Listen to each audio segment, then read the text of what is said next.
Hi everyone, it's Lawrence here from the Australian Trade and Logistics Corporation. Welcome to another episode of Trade Australia. Today's episode's all about Malaysia, trade and investment opportunities, and how important that is to the Australian economy, especially now going forward. So we've got a fantastic lineup of guests today on the show. First and foremost, we're going to kick off with Helene Lajoie from Trajan Scientific and Medical. So thanks so much for joining us, Helene. Great to have you on the show. Thank you very much. Thank you for your invitation.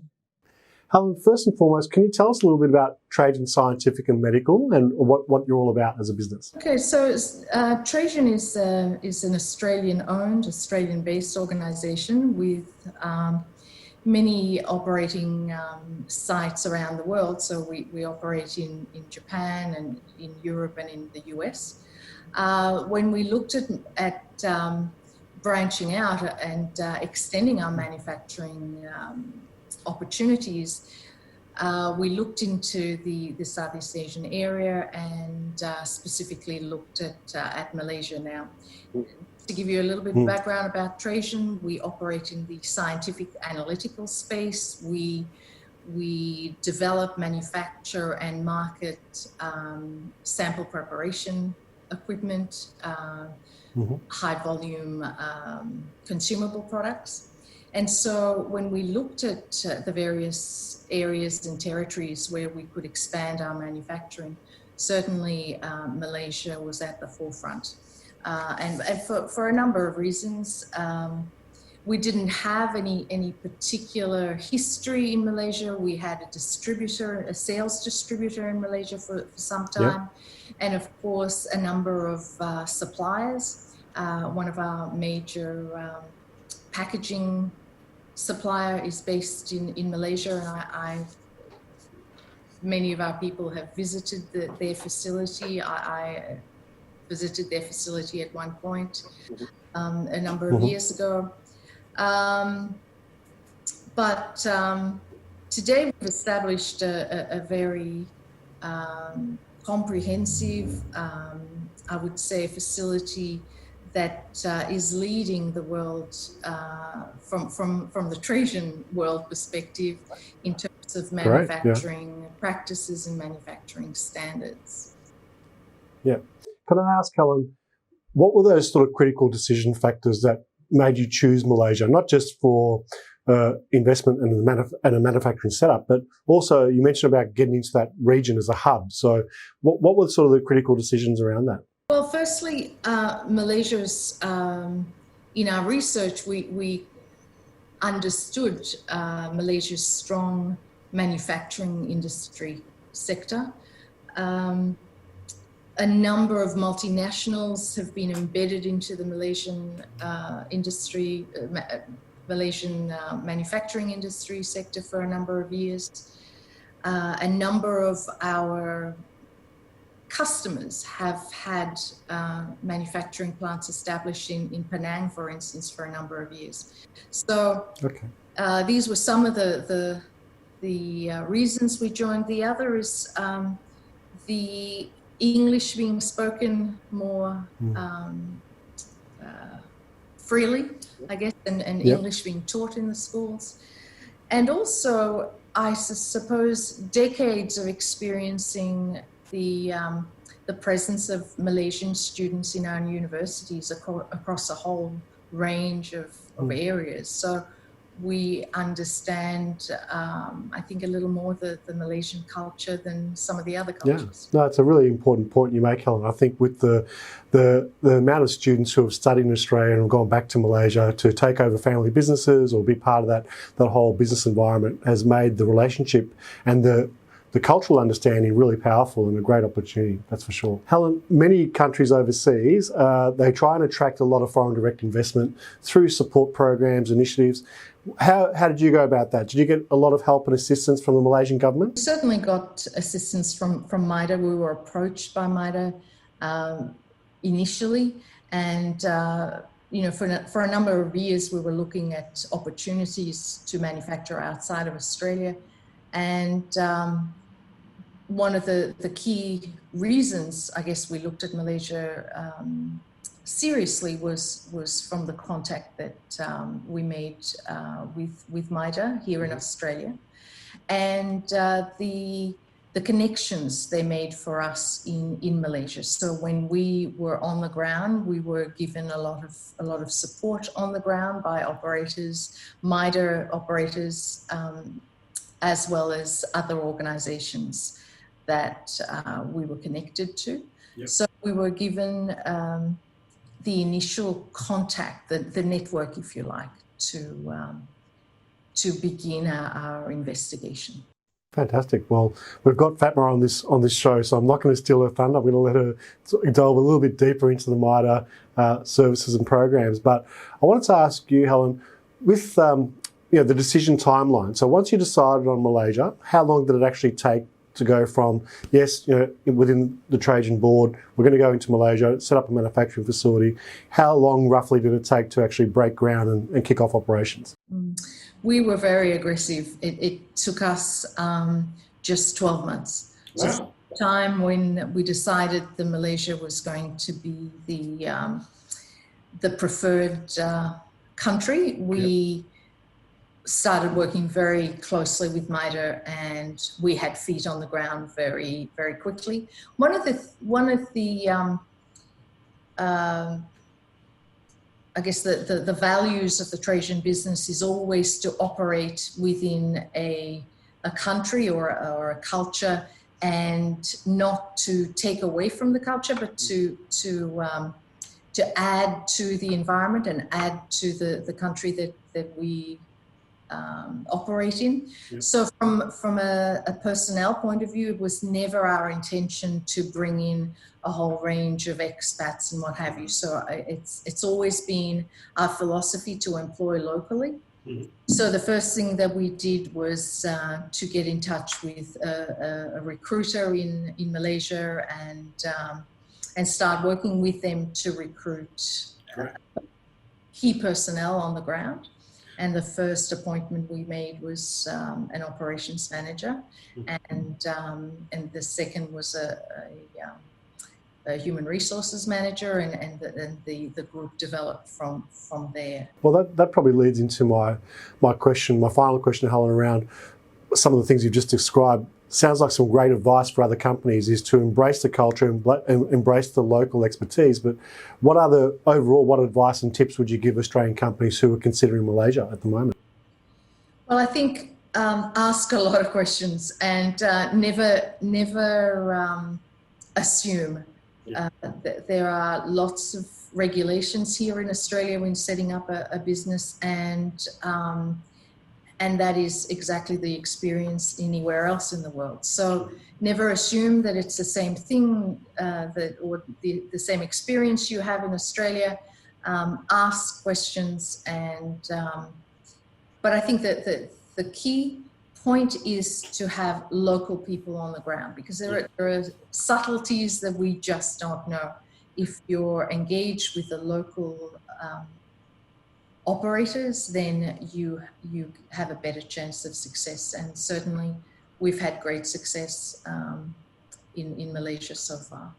Thanks so much, Helen. It's really invaluable advice, and it's really inspiring for other companies to hear about your journey and what Trajan's doing around the world, and especially in Malaysia, and supporting that local growth as well, and embracing the local culture and resources. So congratulations to you on that. We'd love to stay in touch and hear about your journey as you expand further in global markets, and look forward to keeping in touch.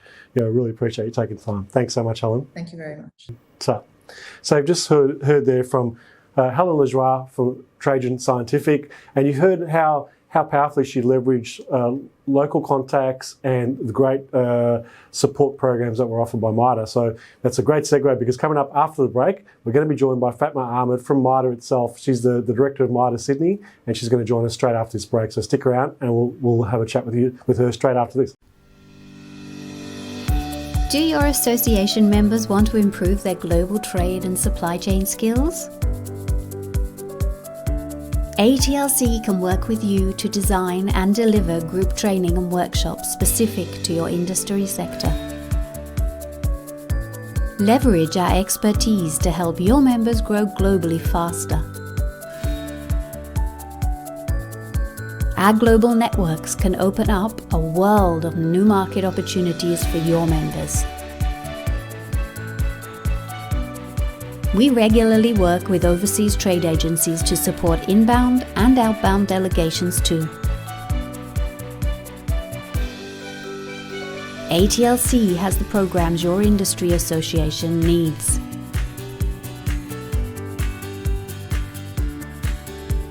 Contact us to discuss your association's trade and supply chain goals.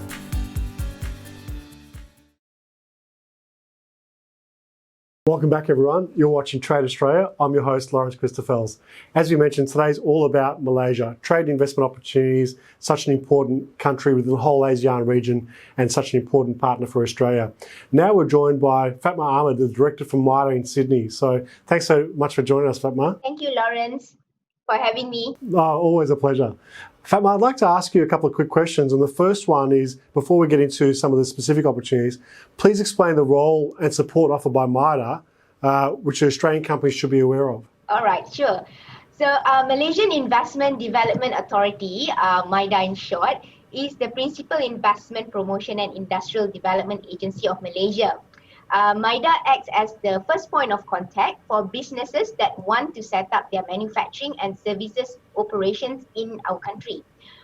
So we have been instrumental in attracting FDI for more than 50 years since our establishment in 1967.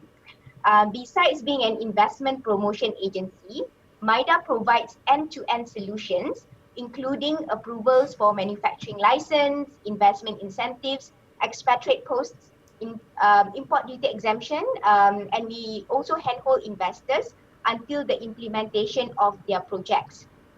MIDA handles the application of setting up of what we call representative office, which is the simplest form of doing business in Malaysia, right up to setting up of operational headquarters, for example, as well as production facilities. So Lawrence, MIDA has a global footprint with a strategic network of 20 overseas offices located in the capital exporting countries to attract and facilitate foreign investments into Malaysia. So we also have offices in every state in Malaysia.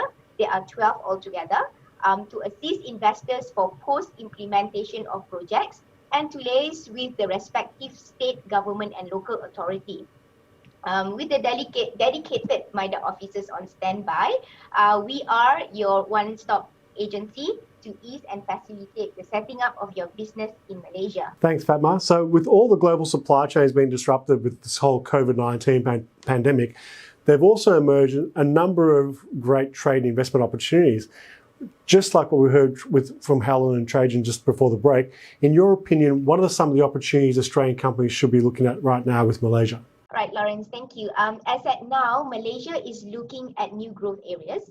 Low-touch economy provides new economic opportunities, such as reorientation of the global supply chains from low efficiency to resiliency, higher demand for medical products to enhance healthcare capacity, greater reliance on technology to enable higher consumption of digital services. So Malaysia's ultimate goal is to move towards strategic economic diversification to increase competitiveness by focusing on complex, knowledge-intensive, and high-end products and services. So among potential growth areas are biopharmaceutical and medical devices or medtech, advanced information technology, new energy vehicles and equipment, advanced electronics, automated machines and robotics, advanced material, R&D, creative industry, global services and operations hub, aerospace and aeronautical, as well as e-commerce. I think you can see from the slide as it's showing. So we believe that these some of these areas will have complementarity with the strength that Australia has, especially in the advanced manufacturing side. So it is important that we highlight Malaysia over the last 20 years has been focusing on high technology and attracting companies to undertake complex products and activities. So I guess we are proud to say that currently Malaysia hosts over 5,000 manufacturing companies from more than 60 countries worldwide. Also, Lawrence, there is a trend indicating that Malaysia is becoming popular as a hub for regional establishments such as operational headquarters, principal hubs, procurement and distribution centers. Some of the MNCs that have chosen to locate their regional establishments and global operation hub include Ansell from Australia, Honeywell and GE from the USA, BMW and Volkswagen from Germany. So this is primarily due to the relatively lower cost of doing business as compared to Singapore and Hong Kong. And also, I believe companies have large selection of options to locate anywhere within Malaysia.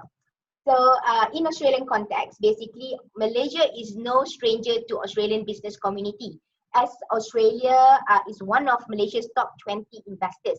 For example, manufacturing projects alone, MIDA has approved a total of 357 projects with Australian participation, amounting to USD 1.31 billion of investments. So besides manufacturing sector, Australian companies have strong presence in various services sectors, including education, healthcare, construction, and hospitality. So, Lawrence, yes, it is without a doubt that COVID-19 pandemic has disrupted global supply chains. So we recognize that MNCs and companies around the globe, including Australia, are re-evaluating and re-strategizing their business ventures. However, I think it's important to note that history has proven that Malaysia is a resilient nation despite many challenges posed by the global economy. This is well supported by the World Bank's lead economist, Mr. Richard Rackett, that Malaysia is more resilient than many other countries globally. It has, among others, a diversified economic structure and a sound track record of macroeconomic management. And this is further attested to by the International Monetary Fund's (IMF) projection of Malaysia's gross domestic product, which GDP, where IMF anticipates that Malaysian economy to grow at a rate of 9% next year, a sharp increase from the expected 1.7% contraction in 2020. So this positions Malaysia as the fastest growing economy among the ASEAN 5, which comprise of Indonesia, Thailand, the Philippines, Vietnam, and Singapore. I think my last bullet would be Malaysia offers a potential market size of 3.9 billion through 13 of combined bilateral and regional FTAs, including Malaysia-Australia FTA and ASEAN-Australia-New Zealand FTA. So Australian companies are encouraged to leverage on these FTAs to explore sectors and products with nil duty. You can see from the slide, basically some of the sectors include chemical and advanced material, electrical and electronics, life sciences and medical technology, transportation technology, as well as machinery and metal. So in short, we look forward to more Australian companies with quality investments to leverage on Malaysia's wide market access in the region. Our focus is on creating greater growth for the country's manufacturing and services sectors in terms of technology injection, increasing knowledge transfer and spin-off benefits to the local supply chain. Fantastic. No, it's a really great insight, Fatmah, with all those opportunities there, and even with some of those other companies who are already there and recognise the power and potential of working within Malaysia. As such, what are the latest initiatives by the Malaysian government to support business, trade and investment? I know that MIDA is quite proactive in trying to encourage that. Yes. So Malaysia has taken a proactive and responsive measure in balancing public health, economic sustainability and the livelihood of the Malaysian people. The government has steered the economy through these challenging times by taking an approach focused on 6 phases strategy, in short 6R strategy. So the first is resolve, entail addressing and containing COVID-19 by implementing what we call the Movement Control Order, in short MCO, on 18 March 2020 in order to flatten the curve. The second strategy is the resilience. That is, during this time, we introduced Prihatin or Prihatin SME Plus Economic Stimulus Package on 26 March and 6 April respectively, totaling RM 260 billion or USD 62 billion with three broad thrusts. That is, one, to protect the people, two, to support businesses, and three, to strengthen the economy. So the third strategy is restart, which means the reopening of economic sectors in an orderly and controlled manner, effective 4th May 2020, in accordance to the 6 criteria outlined by the World Health Organization. So Malaysia, currently we are now at the stage 4 or recovery stage to combat COVID-19 pandemic. Right, at this stage, the Malaysian government launched the National Economic Recovery Plan, or PENJANA, literally translated as the generator, on 5th June 2020, which outlines the short-term economic recovery plan. So PENJANA is focusing on 3 key thrusts. The first, empower people. The second is to propel businesses, and the third is to stimulate the economy. So under PENJANA, the government announced 40 initiatives worth RM35 billion, or equivalent to USD 8.4 billion, to stimulate national business and as well as the economic recovery. The fifth and sixth strategies are namely revitalize and reform, respectively, which will outline medium and longer term plans. So, for example, the revitalize stage will be represented in the budget 2020, in the upcoming budget 2021, while the reform stage will be in the 12th Malaysian Plan. Now, going back to PENJANA, we have initiatives to drive investments into Malaysia, which are, the first is a relocation incentives, for new project, which means zero tax rate for 10 to 15 years for foreign companies which relocate their manufacturing activities to Malaysia. So this would be based on their level of investments, capex of RM300 million and above, and the governing criteria.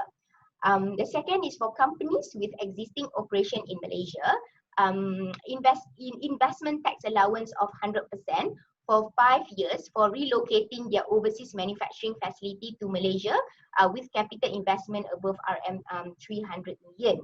The third is we also have this automatic approval of manufacturing license, where all non-sensitive manufacturing projects will be approved for the license within 2 working days. All right. And also for existing companies, there is special reinvestment allowance for manufacturing activity, effective from year assessment 2020 to year assessment 2021. The fifth is to spur business establishment of new businesses, which include income tax rebate of up to RM20,000 per year for 3 years of assessment for newly established SMEs between 1st of July 2020 to 31st December 2021, and stamp duty exemption for SMEs on instrument executed for mergers and acquisition (M&As) for a period between 1st July 2020 to 30th June 2021. There will also be establishment of Project Acceleration and Coordination Unit. In short, we call it PACU in MIDA. So this initiative is to immediately facilitate speedy implementation of manufacturing projects that are at various stages of implementation, which was stalled during the MCO period. Right. So again, Malaysia is open for business, and rest assured that the Malaysian government is determined to speed up the recovery of the country's economy and get businesses back on track. Thanks so much, Fatmah. So that's amazing comprehensive support packages that are available for companies for looking at Malaysia. There's a lot of attractive appeal there to really consider it as a serious footprint and market for the whole ASEAN. What about Australian companies now? They're looking for alternative sourcing and export markets outside of China. Have you noticed, Fatmah, that there has been an increase in activity and interest for Malaysia through MIDA? Yes, Lawrence. Okay, yes, a great question.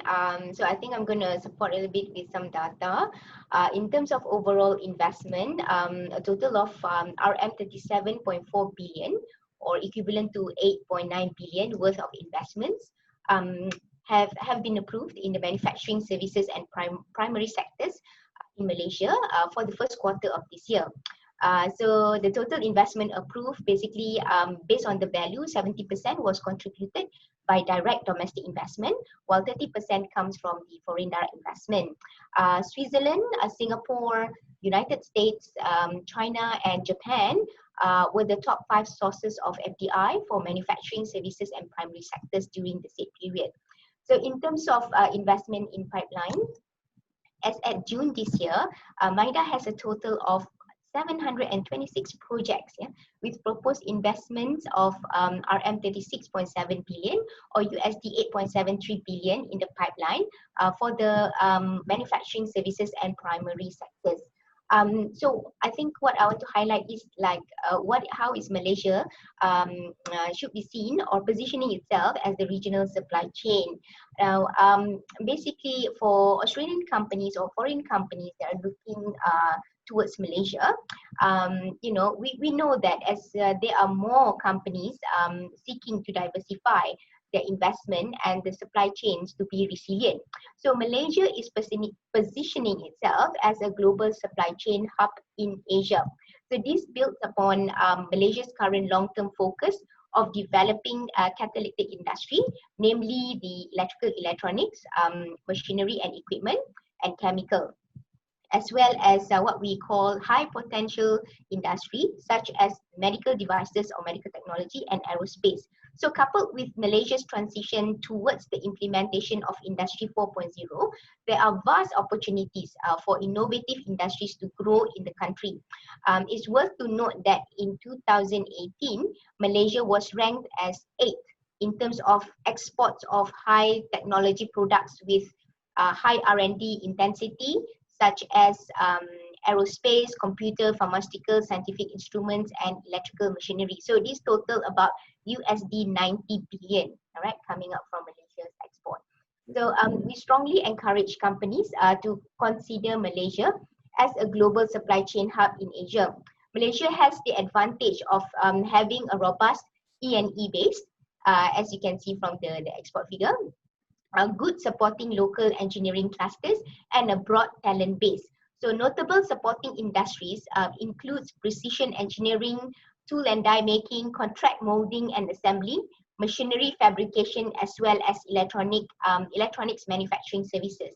So the DHL Global Connectedness Index 2018 study highlighted that Malaysia is among the countries that exceeded expectations of international flow. So ranked 2nd in Southeast Asia and 12th out of 169 countries for trade connectivity. So Malaysia is undoubtedly an important player in the global value chains.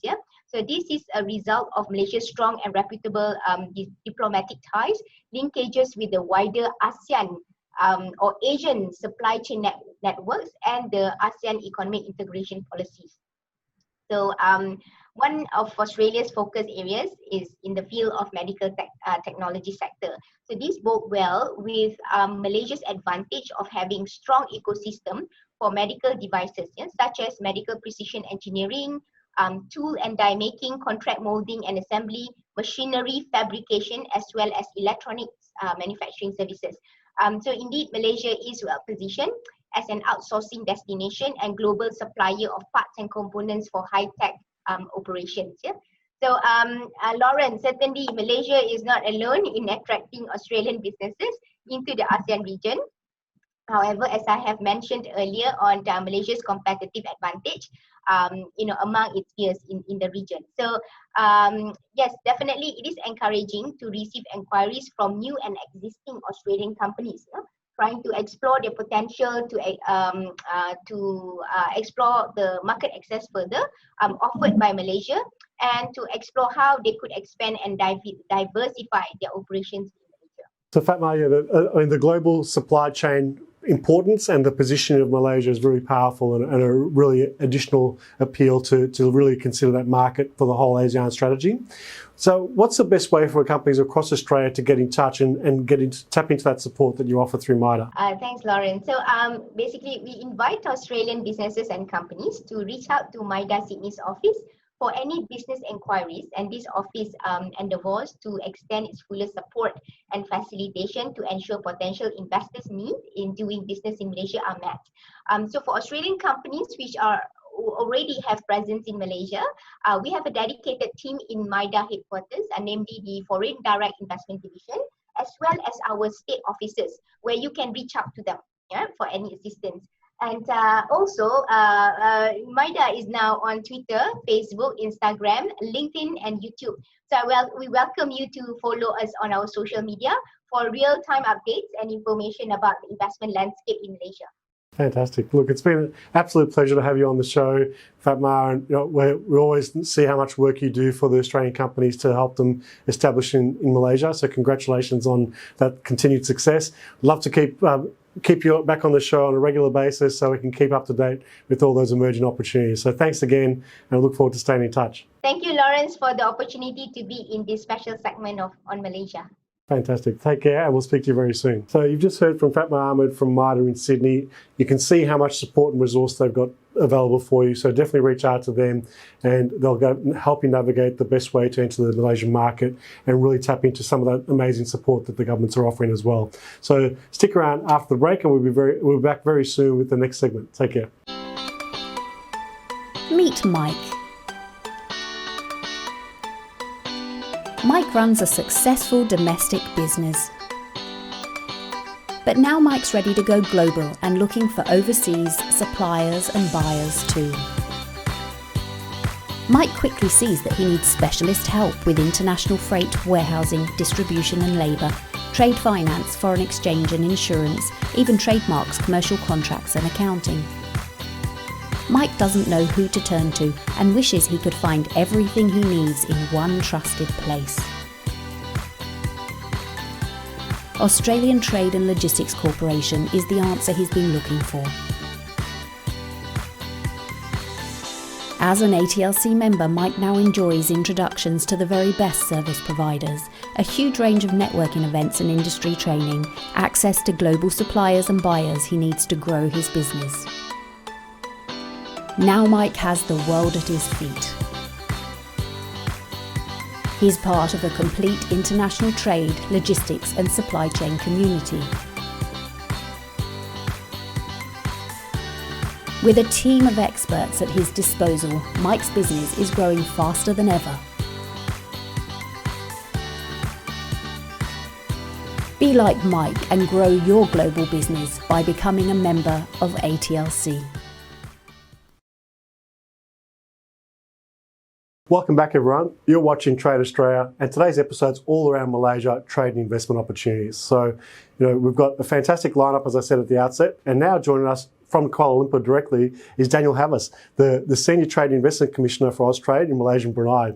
Thanks for joining us, Daniel. Thanks, Lawrence. Great to be with you. Daniel, can you please tell us about your role with Austrade and why Malaysia is so important to Australia as a market? Yep, sure. Thanks, Lawrence. My role and that of my teams, of course, is to manage and oversee the bilateral commercial relationship between Australia and Malaysia. So our core role, of course, is to help facilitate trade and investment, particularly working with Australian exporters, looking at the Malaysian market and the broader ASEAN market. And of course, we're here to attract productive foreign direct investment from the Malaysian market back into Australia, of which there's a lot. And of course, we work with Australian education institutions, given that the education relationship really underpins the commercial relationship that we enjoy between Malaysia and Australia. Malaysia and Australia have over 65 years of diplomatic relations. And in 2015, our Prime Ministers upgraded our relationship to a strategic partnership. So that really formed the basis of the growth in our commercial and bilateral ties between the two countries. Malaysia is our 9th largest trading partner for Australia, so really very much one of our largest trading partners in the top 10. It's our 2nd largest source of investment from the ASEAN region back into Australia, and we have about a $24 billion two-way trade relationship. There's around about 3,800 Australian companies that do business here in Malaysia in one form or another, and about 300 of those have a physical presence here. So there's a little bit of a gap between those that are trading with the market and those that have chosen to invest here. And we're working really closely to try and improve that and grow the amount of companies that we have with the physical presence here in the market. It's defined by a really broad relationship. Some of our trading relationships outside Australia can be defined by one or two sectors. Latin America, for instance, is very much around mining and education. Yep. Here it's extremely broad. So it's a little bit challenging to put your finger on what exactly the relationship is. But we operate in multiple sectors where we see potential growth from Australia and from Malaysia back into Australia. Of course, they include food and agribusiness, which is very large, education, logistics, healthcare, e-commerce is very big for us. The defence relationship has been very broad and long-standing between our two countries.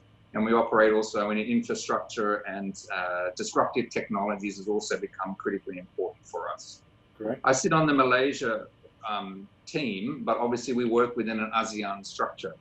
So that ASEAN structure is really in place to help facilitate Australian companies into the broader region. Yep. Of course, my role is specifically for Malaysia and Brunei, but I do oversee our e-commerce work across the region, because this is about getting Australian companies to look at which market is best for them, or which multiple markets are good for them, not just one of the markets in Southeast Asia. So we're very much operating in that kind of guise, and that's really to help Australian industry come into the market.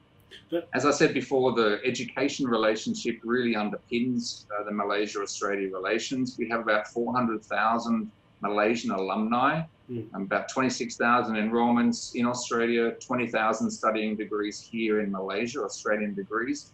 Of course, there's a challenge with that industry at the moment, of course, given everything that's going on, but we still see that particularly industry sector is really underpinning the relationships.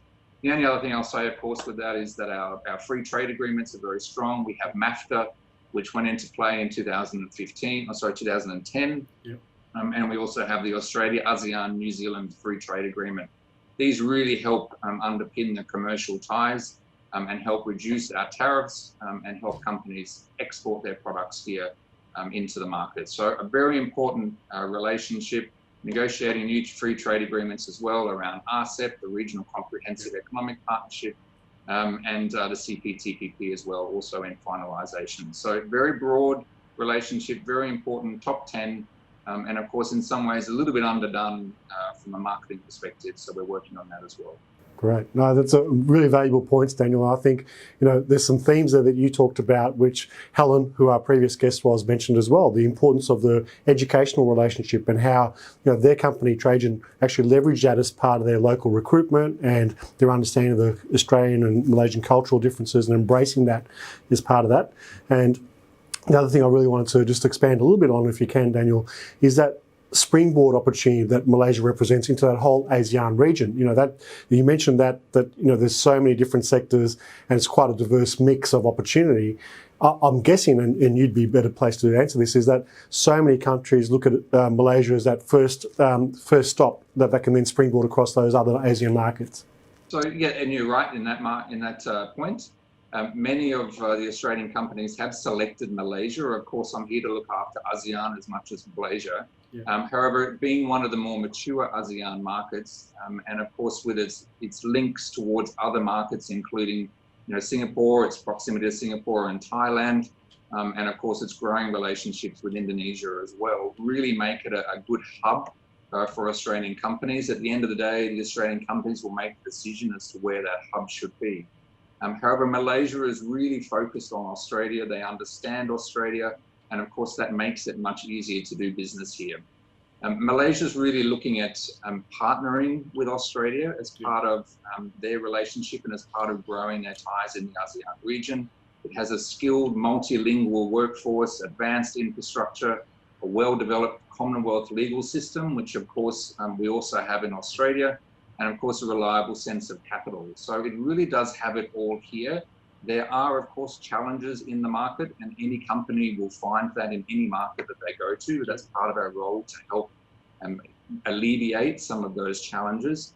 But certainly coming into this market, being an English market, English-speaking market, really helps Australia kind of get a foothold in the region, and then they can expand from there. That international expertise is really sought after by Malaysia, and then very keen on partnering. This is not about Australian companies coming into the market and then saying, well, we'll tell Malaysia what to do, and then we'll tell the rest of ASEAN what to do. Yeah. It's about partnering with Malaysia, partnering with the governments, partnering with industry here to then find their position in the market. 34 million people here, so relatively small compared to some of the other ASEAN markets. But the maturity of the market really helps establish companies here. You know, we have some very large Australian investments here who have used Malaysia as their hub for the region or their initial investment in the region. You look at Lynas, of course, which has 20% of the global rare earths market. They have their plants here in Malaysia and very large investments. We have Lend-Lease, who are building very large investments here in collaboration with the government and other private sector around lifestyle precincts. Cochlear, of course, they consolidated their global hearing device repair centres here to Malaysia. So all of their global repair centres came back to Malaysia, and that was based on the skilled workforce that they were able to have here, and then of course look to other parts of the region as well. BlueScope Steel have a very large manufacturing base here, and BHP is another example, has their global service centre here with more than 900 staff located here in Kuala Lumpur. You don't think of that with BHP, but that's one of the very large Australian companies that have invested here. E-commerce is the other sector, of course, that we're very much focused on here as part of the regional approach and as part of Australian companies selling through Malaysia to other markets. Very large platforms here, Lazada, Shopee, Zalora. And of course, they have their digital free trade zone here, which is all about shipping coming through Malaysia, through their DFTZ, and then onto other regions and markets in Southeast Asia. So very important opportunities here for Australian companies to expand. It is a big hub. Singapore is another natural hub for Australian companies. Of course, that's been based on very long-standing, mature relationship between the two countries. But certainly Malaysia has been growing as that hub relationship, as you said. And Daniel, I think some of the points you touched on there is that supply chain importance of the positioning of Malaysia across ASEAN, and that logistics infrastructure, the e-commerce infrastructure is very powerful from a supply chain perspective. In that regard, I want to ask you, once COVID kicked in and manufacturing was impacted in China late February, there was a real panic for a lot of companies around the world, not just in Australia. We've probably got all our eggs in one basket when it comes to all of our manufacturing focused predominantly on China, not always on China, but it's been a major manufacturing focus. Have you noticed since that supply chain disruption, and even with recent trade tensions, that there has been an increased level of inquiry around Malaysia as companies try to diversify? Yes, in many ways there are. Global supply chains, as you said, have been completely interrupted and disrupted, and in some respects they've been broken. Air freight has been broken in the region and globally. So yes, there is a shifting of Australian companies where they're looking to not only break up where their current supply chains are, but to ensure that they're expanding their supply chains. So we are seeing that come through. Of course, Australian companies will make the decisions of where they operate and where they purchase their goods and where they sell their goods to themselves. We're not here to make that decision for them. Our role is to help facilitate through market entry barriers, help them with their strategy into various markets within Southeast Asia, and help them broaden their supply chains where required. Of course, there are some challenges in other markets globally for Australian companies getting into them, and we're seeing some change in thinking and some increased interest in the region from Australian companies over the last 6 months or so.